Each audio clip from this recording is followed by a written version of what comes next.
ازيكم عاملين ايه؟ بعد ما اتكلمنا السيشن اللي فاتت ازاي اربط السي اس اس بتاعي بالبيج بتاعتي وبال HTML، النهارده هنتكلم عن كاسكيدنج. احنا قلنا الكلمه دي وما فهمناش معناها. يعني ايه كاسكيدنج؟ قلت ان احنا ممكن يكون الاليمنت واخد اكتر من ستايل. طب انهي اللي هينطبق؟ انهي واحد اللي هلاقيه؟ تعالوا كده مع بعض نجرب مثال. لو قلنا ادي ال H1 بتاعتنا زي ما كانت وهنقول هلو وورلد المشهوره بتاعتنا. دلوقتي انا هروح اعمل اكتر من ستايل. طبعا هو واخد الستايل الاحمر ده من السيشن اللي فاتت ان احنا كنا مدين ال H1 color red. طيب لو انا جيت لل H1 دي كمان ورحت اديتها ستايلنج بس اللاين يعني في نفس السطر، ورحت قلت لها كده ستايل الكالر بتاعك بلو، مين اللي هيتطبق؟ بصوا كده البلو هو اللي اتطبق مع ان هي واخده ستايل تاني اصلا اللي هو ده. طيب لو رحنا عملنا واحد بقى انترنال زي ما كنا متفقين ان احنا بنعمل تاجه تانية خالص اسمها ستايل، وابدا اروح احط فيها الستايلنج بتاعي ونقول ان الكالر بتاعنا مثلا بلاك، هيفضل ايه؟ الازرق هو اللي هيتطبق.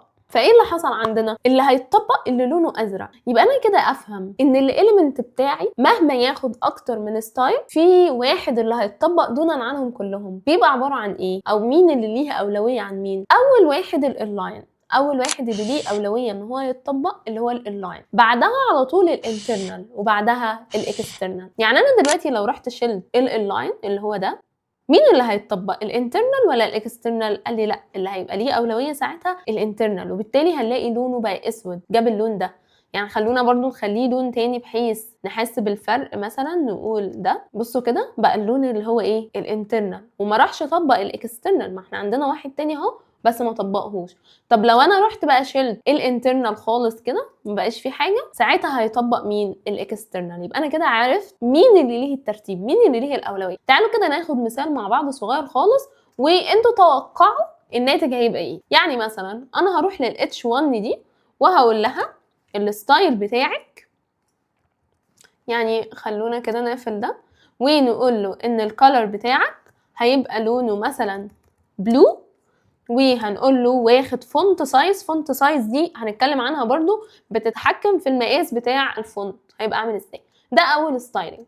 وجيت بعد كده رحت قلت لل H1 هنا انت هتاخدي color لونه ريد، وهتاخدي فونت سايز برضو بس هيبقى 17 بكسل، وهتاخدي فونت ويت ده بيتحكم في سماكه الخط. هنقول والله خليه لايت يعني مش سميك، تمام؟ بولد يبقى سميك. طيب نيجي بعد كده ناخد ال H1 دي ونروح نديها في السي اس اس، هنديها كولر مثلا نقول ان هو براون، ماشي، وهنديها في نفس الوقت فونت سايز 10 بكسل، وهنديها فونت ويت 500 او نخليها بولد يعني يبقى سميك بس كده. او ممكن نديها كمان حاجه تكست ترانسفورم، يعني بنخلي الحروف كابيتال او سمول او الحرف الاول من كل كلمه كابيتال، اللي هو هنقول ابر كيس يعني بنخلي كل الكلمه كابيتال. فتعالوا كده نتوقع مع بعض ايه النهايه او ايه النتيجه. اول حاجه احنا قلنا الاولويه دايما هتكون لمين؟ للانلاين. يبقى هو كده هياخد الكالر البلو وهياخد الفونت سايز 16، ملهوش دعوه خالص بالكالر اللي هنا ولا بالكالر اللي هنا ولا ليه دعوه بالفونت سايز. طيب تاني حاجه، يبقى انا كده الكالر والفونت سايز خلاص انا بقيت عارف ان هو واخد البلو وال16 بكسل. طيب انا عندي فونت ويت هنا لايتر وفونت ويت هنا بولد، يبقى المفروض هياخد مين؟ هياخد اللايتر لان الانترنال هو اللي ليه اولويه عن الاكسترنال. وبعد كده هيبقى لي هنا التكست ترانسفورم ابر كيس، هي دي اللي هتتاخد من الاكسترنال. وعشان كده هنشوف الاوتبوت مع بعض. بصوا كده خد اللون الازرق،